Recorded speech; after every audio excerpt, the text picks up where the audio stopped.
तो मूवी की शुरुआत में हम जो से मिलते हैं और वो रात को अपने घर से भागने की कोशिश कर रही थी। जो के जाने की आवाज सुन के उसकी माँ लिलित भी नींद से उठ जाती है। अब जो अपने घर से निकल के एक होटल की तरफ जा रही थी और रास्ते में जो को कुछ आवाजें सुनाई देती हैं, लेकिन वो उसे इग्नोर करके आगे बढ़ जाती है। ना होटल के बाहर हम जो को अपने बॉयफ्रेंड मनु से मिलते देखते हैं और मनु नोटिस करता है कि जो थोड़ा सा डरी हुई है। इन दोनों की बातों से हमें पता चलता है कि आज रात ये इसी होटल में स्टे करने वाले हैं ताकि वो अगली सुबह की बोट लेकर यहाँ से बाहर जा सके। इस पॉइंट पे मनु जो से पूछता है कि क्या उसने अपनी मॉम को यहाँ आने की बात बताई है, जिसपे जो उसे ना में जवाब देती है और उससे कहती है कि अगर उन्हें पता चल भी गया होगा तो भी वो उसके पीछे नहीं आती, एज उन्हें रात में बाहर जाना पसंद नहीं है। जो मनु से कहती है कि उसकी माँ अभी भी काफी सुपरस्टिशियस है और उन्हें बचपन से कई ऐसी कहानियां सुनाया करती थी जिन पे वो आज भी भरोसा करती है। जो आगे बताती है कि क्योंकि उनकी माँ नन्स के साथ रहकर बड़ी हुई थी इसीलिए वो इतनी सुपरस्टिशियस है। अब यहाँ मनु को जो की ये बातें ठीक से समझ में नहीं आती और उसके पूछने पे जो उसे बताती है कि एक रात जब उसको 3 बजे घर के डोर पे किसी के खटखटाने की आवाज आई थी तब उसने अपने माँ के कई बार वार्न करने के बावजूद भी दरवाजा खोल दिया था, जिससे उसकी माँ बहुत गुस्सा हो गई थी और उन्होंने कहा था कि वो एंटिटी अब जो को 3 दिन में अपने साथ ले जाएगी। जो बताती है कि दरवाजा खोलने पे उसे बाहर कोई भी नहीं दिखा था, लेकिन अचानक उससे एक अदृश्य शक्ति महसूस जरूर हुई थी। अब ये सब सुन मनु जो से पूछता है कि क्या वो भी इन कर्स वाली बातों पे यकीन करती है। मनु जो को समझाने की कोशिश करता और उसे याद दिलाता है कि कैसे उसकी सिस्टर जेमी कहा करती थी कि उसकी माँ पहले से ही थोड़ी अनस्टेबल थी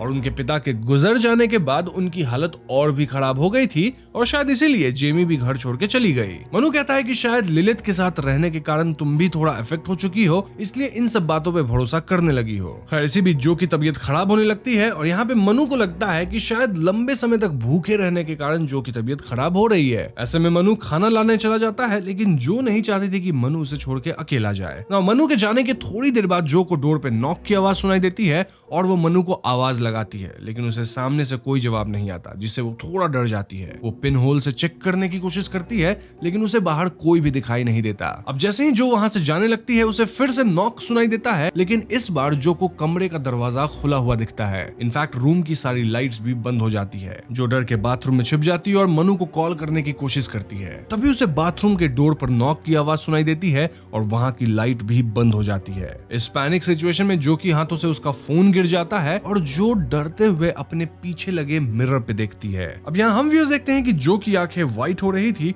और जो डर के चिल्लाने लगती है। अब यहाँ से सीन कट होके जेमी पे शिफ्ट होता है, जहाँ वो बोट से वापस अपने घर सैन सेबेस्टियन आ रही थी और हम उसे जो के लास्ट मैसेजेस को पढ़ के गिल्टी फील करते हुए देखते हैं। यहाँ जेमी को उसके अंकल जुन पिक करते हैं जो जेमी के पिता के भाई थे। रास्ते में ये दोनों जो की मौत के बारे में बात करते हैं, जहाँ जुन जेमी को बताते हैं कि पुलिस ने जो वाली केस को खुद करने वाला केस बताया है। वैसे जुन खुद इस मौत का ब्लेम मनु पे डाल रहे थे और वो जेमी पे भी गुस्सा करते हैं। क्यों? क्योंकि जेमी ने मनु और जो के साथ होने वाली बात सबसे छिपाई थी। जेमी उनसे पूछती है कि क्या उन्हें सच में लगता है कि जो की मौत मनु की वजह से हुई है, और ये सुन जुन समझ जाते हैं कि जेमी अपनी माँ के बारे में बात कर रही थी। वो जेमी को समझाने की कोशिश करते हैं कि लिलित को बस उन सब का फिक्र है, बाकी और कोई बात नहीं है। एनीवेज हम आगे इन्हें एक घर के पास रुकते हुए देखते हैं, जहाँ इनकी बातों से हमें पता चलता है कि ये बिल्डिंग सैन सेबेस्टियन आइलैंड की सबसे पुरानी घरों में से एक है और ये एक कैथोलिक डॉर्मेट्री हुआ करती थी जहां नन्स रहती थी। खैर फाइनली ये दोनों घर पहुंचते हैं और जुन जेमी को समझाते हैं कि वो इस वक्त लिलित से कोई लड़ाई ना करे,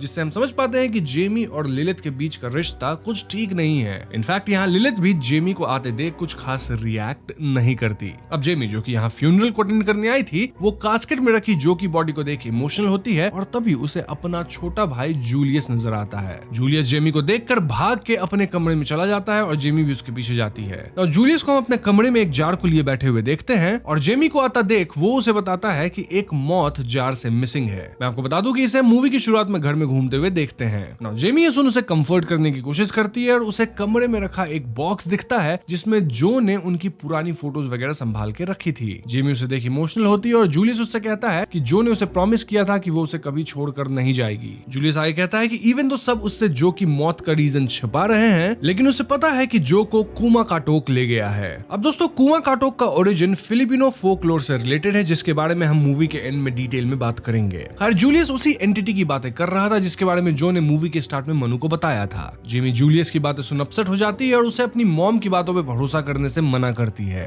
अब शाम को हम जेमी को किचन में अपनी माँ की हेल्प करते हुए देखते हैं, जहाँ थोड़ी देर बाद इन दोनों के बीच जो की मौत को लेकर बहस हो जाती है। जेमी लिलिथ से कहती है कि जो उनकी कर्ज की कहानियां सुन सुनकर पागल हो चुकी थी, इसीलिए वो खत्म की। ये सुन लिलिथ गुस्सा हो जाती है और तभी वहाँ जूलियस आकर इन्हें रोकता है और बताता है कि मनु फ्यूनरल अटेंड करने आया है। इसे सुन लिलिथ गुस्से में मनु के पास जाती है और उस पर जो की मौत का इल्जाम लगाने लगती है। लिलिथ के हिसाब से अगर मनु जो को उस दिन अकेला छोड़ के नहीं गया होता तो जो आज जिंदा होती। इसी बीच लिलिथ की तबीयत खराब होने लगती है, जिसे देख जुन मनु को यहाँ से जाने कहता है। जेमी को हम मनु के पीछे जाते हुए देखते हैं और मनु से कहता है कि पहले उसे भी लगता था कि जो भी लिलिथ की तरह अनस्टेबल होती जा रही है, लेकिन अब उसे भी लगता है कि कर्ज वाली बात सच है और अब कुमा का टोक उसे भी मार देगा। तो मनु के वहां से जाने के बाद जेमी जुन से कहती है कि उन्हें मनु की हेल्प करनी चाहिए क्योंकि मनु कुछ स्टेबल दिख नहीं रहा। इस पर जुन कहता है कि मनु की बातों पे ज्यादा ध्यान मत दो। अब जेमी जुन से लिलिथ की तबीयत के बारे में भी पूछती है, जिसपे जुन बताता है कि लिलिथ हाइपरटेंशन की मेडिसिन लेती है। रात को हम जेमी को जो के कास्केट के पास देखते हैं, जहाँ जो के नेक पे एक कट का निशान दिख रहा था। जेमी जो को देख के रोने लगती है, तभी उसे डोर पे नॉक की आवाज सुनाई देती है। अब जैसे ही जेमी डोर को ओपन करने जाती है, लिलिथ उसे ऐसा करने से रोक लेती है, बट जेमी कहती है कि ये पक्का अंकल जुन है और वो दरवाजा खोल देती है। बाहर सच में जुन खड़ा होता है जो लिलिथ की मेडिसिन देने आया था।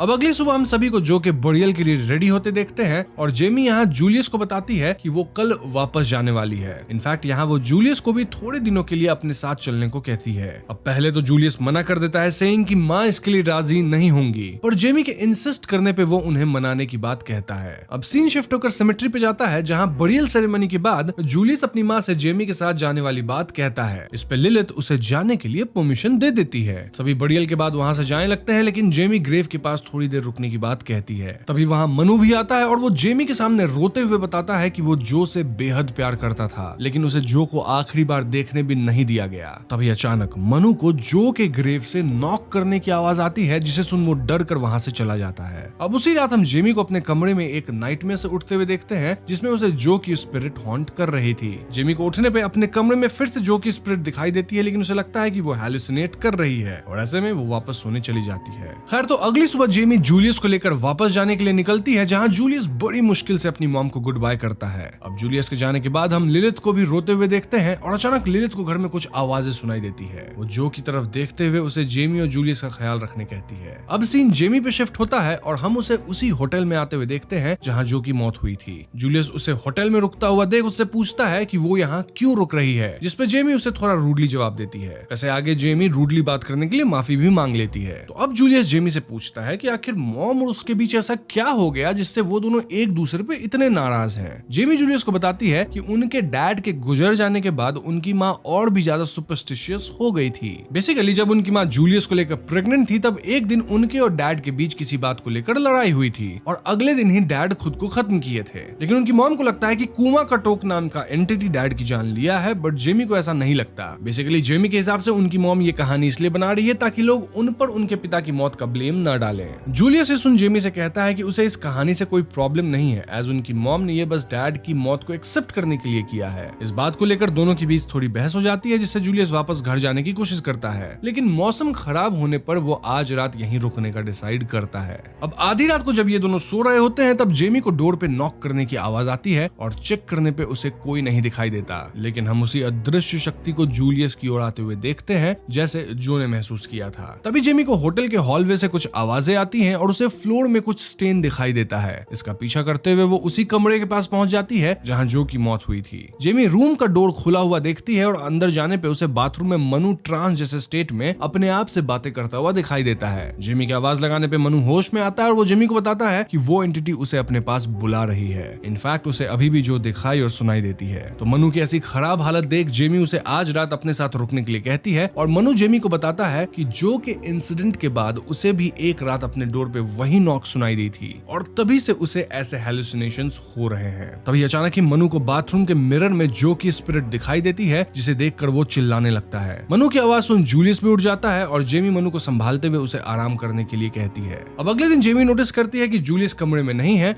और शायद वो घर वापस चला गया होगा। जेमी और मनु जूलियस के पीछे घर पहुंचते हैं, जहां हम जूलियस को देखते हैं जिसकी बारिश में भीगने के कारण तबीयत खराब हो गई थी। लिलिथ यहाँ जेमी और मनु को देख गुस्सा हो जाती है और वो जेमी को यहाँ से जाने कहती है, जिसपे जेमी काफी अपसेट होती है। मनु भी जेमी को ये जगह छोड़ के जाने को कहता है क्योंकि अब उसे भी ये लगता है कि ये जगह सच में कर्स्ड है। यहाँ हम दोनों को जो की बातें करते हुए इमोशनल होते देखते हैं और जेमी मनु से पूछती है कि क्या कल रात वो उनके डोर पे नॉक किया था। मनु ये सुन डर जाता है और वो जेमी से कहता है कि उसे तो पता तक नहीं था कि जेमी और जूलियस उसी होटल में रुके हैं। मनु डरते हुए वहां से चला जाता है और जेमी उसके पीछे मनु के घर जाती है। अब वहां जेमी को घर के एक कमरे में मनु दिखाई देता है जो अपना सिर दीवार पे मार रहा था। जेमी को देख मनु चिल्लाने लगता है और तभी जेमी कमरे में लंबे से एंटिटी को देखती है जो और कोई नहीं बल्कि कुमा कटोक था। जी हाँ दोस्तों, अचानक कमरे का दरवाजा अपने आप बंद हो जाता है और जेमी मनु को बचाने के लिए डोर ओपन करने की कोशिश करती है। थोड़ी देर बाद सब कुछ शांत हो जाता है और हम डोर को अपने आप खोलते हुए देखते हैं, जहां जेमी मनु को मृत अवस्था में पाती है। इनफैक्ट मनु की भी आंखें जो की तरह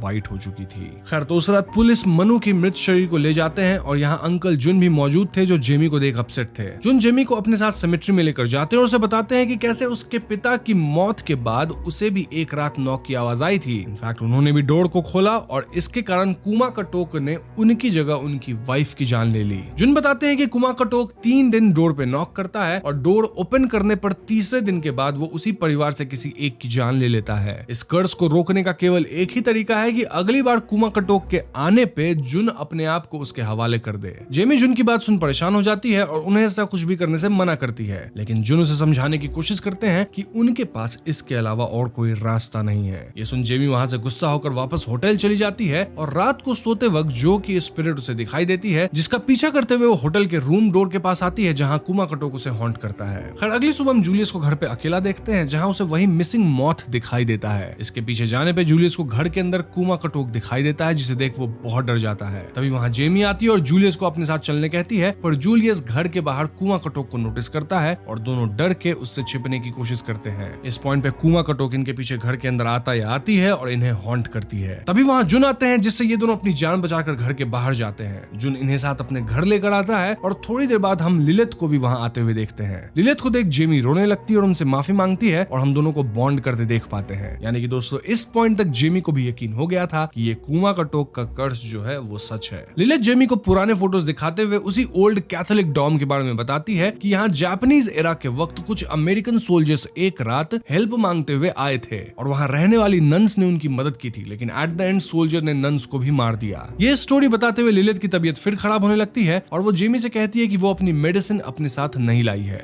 लिलिथ जेमी को उसकी चिंता न करते हुए सोने जाने के लिए भी कहती है। रात को हम जेमी के सपने में जो को उसी बिल्डिंग में जाते हुए देखते हैं, जिससे उसकी नींद खुल जाती है और ऐसे में वो अकेले ही वहां जाने का डिसाइड करती है। जेमी को बाहर जाते हुए जुन देख लेते हैं, जिसपे जेमी उन्हें झूठ बोल देती है कि वो अपनी मॉम की मेडिसिन लेने घर जा रही है। जुन उसे कहते हैं कि जेमी की जगह वो दवाइयां लेकर आएंगे और उनके आने तक जेमी और बाकी सब घर से बाहर ना जाए। जुन के वहां से जाते ही जेमी भी बाहर जाती है और डोर के बंद होने की आवाज से हम लिलिथ को जागते हुए देखते हैं। नाउ सीन शिफ्ट होकर जेमी को बिल्डिंग में एंटर करते हुए दिखाता है, जहां जेमी नोटिस करती है कि यहाँ पे किसी ने रिचुअल किया हुआ था, जहां दीवार पे भी ये लिखा हुआ था कि वो एंटिटी यहाँ नहीं आ सकता। जेमी आगे बढ़ने पे कई सारे वुड से बने क्रॉस को देखती है और उसे अपने पीछे एक रस्सी का अभी दिखाई देता है। इसी बीच लिलिथ भी यहाँ आ जाती है और जेमी उनसे बताती है कि ये बिल्डिंग उसे अपने पास बुला रही थी, इसलिए जेमी यहाँ आई है। जेमी लिलिथ से कहती है कि शायद यहाँ कोई रहकर कुमा कटोक से बचने के लिए रिचुअल कर रहा था। इस पर लिलिथ जेमी को समझाने की कोशिश करती है कि कुमा कटोक के कर्ज से अकेले नहीं बचा जा सकता। लिलिथ उसे यहाँ से चलने के लिए कहती है, लेकिन तभी उन्हें कुमा कटोक बिल्डिंग के अंदर आता हुआ दिखाई देता है। ये दोनों डर के एक दूसरे कमरे में छिपने चली जाती है, लेकिन कुमा कटोक वहाँ भी डोर को नॉक करने लगता है। जेमी कमरे के विंडो को तोड़ वहाँ से बाहर निकलने की कोशिश करती है और वो लिलित को अपने पीछे आने कहती है, लेकिन लिलित ऐसा नहीं करती और वो जेमी को यहाँ से जाने कहती है। लिलित उससे कहती है कि कुमाकोटोक किसी की जान लिए बिना शांत नहीं होगा, इसीलिए उन्हें यहाँ अपनी जान देनी होगी।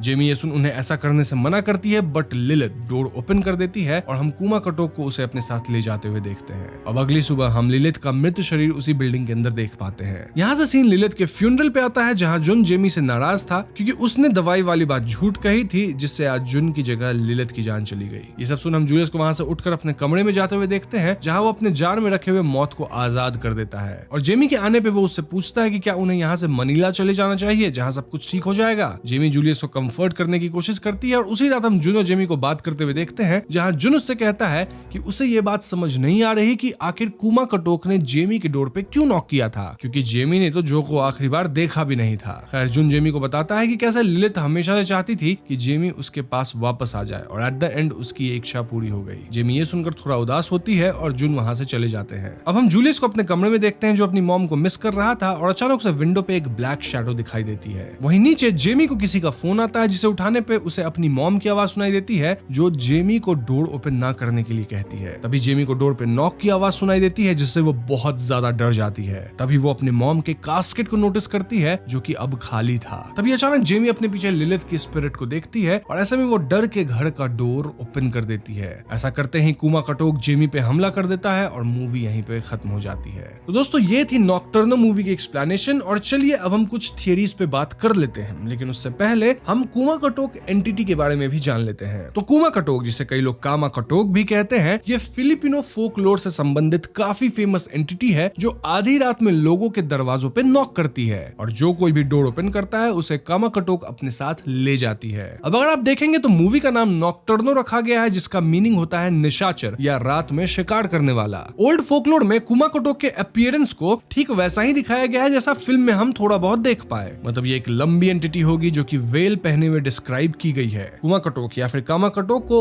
ओमेन ऑफ डेथ कहा जाता है, यानी कि जरूरी नहीं कि यही राक्षस मारेगा, लेकिन ये जहां होगा वहां मौतें होंगी। Now as you know folklore में अलग अलग चीजें होती है, जहां कई बार ये कहा गया है कि कुमाकोटोक ही मौत लाता है, मतलब वही मारता है, एंड कई जगह कहा गया है कि वो बस मौत का ब्रिंगर है। इस फिल्म के अंदर इस फोकलोर को केवल सैन सेबेस्टियन से जुड़ा हुआ कर्स दिखाया गया है और इसलिए कई लोग इस जगह को छोड़ के यहाँ से बाहर जाना चाहते थे। फॉर एग्जाम्पल मनु के पेरेंट्स यहाँ से बाहर गए थे, जेमी यहाँ से बाहर गई थी, वगैरह वगैरह। अब हम मूवी के एंडिंग की बात करें तो यहाँ कुमाकोटोक या कामाकोटोक एक नहीं बल्कि जुन को छोड़ सभी फैमिली मेंबर्स की जान ले लेता है। मतलब जेमी और उसका भाई बचे थे, पर जेमी पे हमला किया है, भाई को भी शैडोज देखा था, तो आई एम अज्यूमिंग कि वो दोनों भी मारे ही गए होंगे। अब ऐसा इसलिए हो सकता है क्योंकि जेमी के पिता की मृत्यु के बाद कुमाकोटोक जुन के डोर पे नॉक किया था, लेकिन जुन की जगह उसकी वाइफ वहां मारी गई थी, जिससे ये चेन टूट गया और कुमाकोटोक लिलित की फैमिली के पीछे पड़ा एंड एट द एंड उसने सभी की जान ले ली। इसलिए जुन जेमी से अपने आप को कुमाकोटोक के हवाले करने की बात कर रहा था ताकि ये इनके फैमिली के पीछे से हट जाए, लेकिन ऐसा हो नहीं पाता है, जिस वजह से आई गेस इनकी पूरी फैमिली ही काइंड ऑफ खत्म हुई। बट अगेन ये मेरी अजम्पशन है, क्योंकि मूवी के अंदर कई चीजों का जवाब दिया ही नहीं गया है। इनफैक्ट हमें यहाँ कैथोलिक डॉम भी दिखाया गया था, जिसे देखकर मुझे लगा था कि एंड में कुमाकोटोक का इससे कुछ तो कनेक्शन निकलेगा,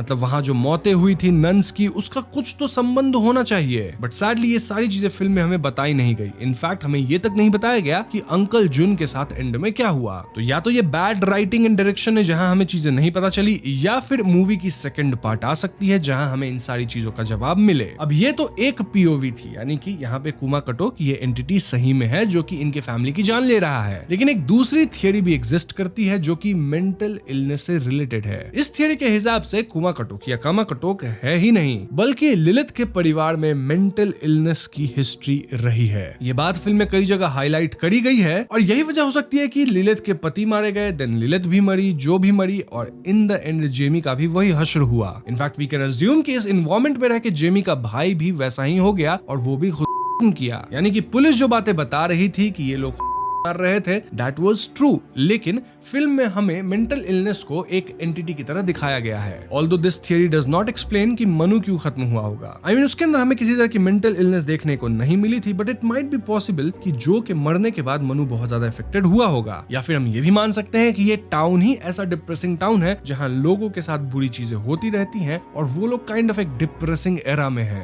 सेकंड थियरी का सबसे स्ट्रॉन्ग आर्ग्यूमेंट ये भी हो सकता है कि पहले के टाइम से ही, मतलब वॉर टाइम से ही भी ये टाउन बहुत कुछ बुरा देखा है। अब चाहे वो अमेरिकन सोल्जर्स का आके नन्स को मारना हो या फिर अभी जैसे सबकी यहाँ लाइफ चल रही है। फॉर एग्जाम्पल अगर हम लिलिथ की फैमिली को ही देखें तो सभी बहुत डिप्रेस्ड है। तो ये एक ऐसा टाउन है जहाँ की हिस्ट्री भी उतनी अच्छी नहीं रही है और फिलहाल भी ये टाउन अच्छा नहीं कर रही है, मतलब पूरी तरह से डिप्रेसिंग माहौल है यहाँ पे। इसलिए यहाँ पे कई मौतें होती हैं और इस सब का इल्जाम लोग एक एंटिटी पे डाल रहे हैं कि भैया उसकी वजह से चीजें होती है। तो हाँ, यहाँ दोनों थियरीज है, या तो एंटिटी थी या फिर एंटिटी नहीं थी बल्कि मेंटल इलनेस वाला केस है। मैं पर्सनली एंटिटी वाली थियरी को ही मानता हूँ क्योंकि ऑफ कोर्स मैं हॉन्टिंग ट्यूब चैनल चलाता हूँ तो मुझे थोड़ी हॉरर वाली चीजें ज्यादा पसंद आती है। तो हाँ, भूत वाली थियरी पे मैं ज्यादा प्रेशर डालूंगा at least in this movies case. But आपकी सोच मेरे से अलग हो सकती है, तो आप अपनी थियरीज मुझे कमेंट सेक्शन में जरूर बताइएगा।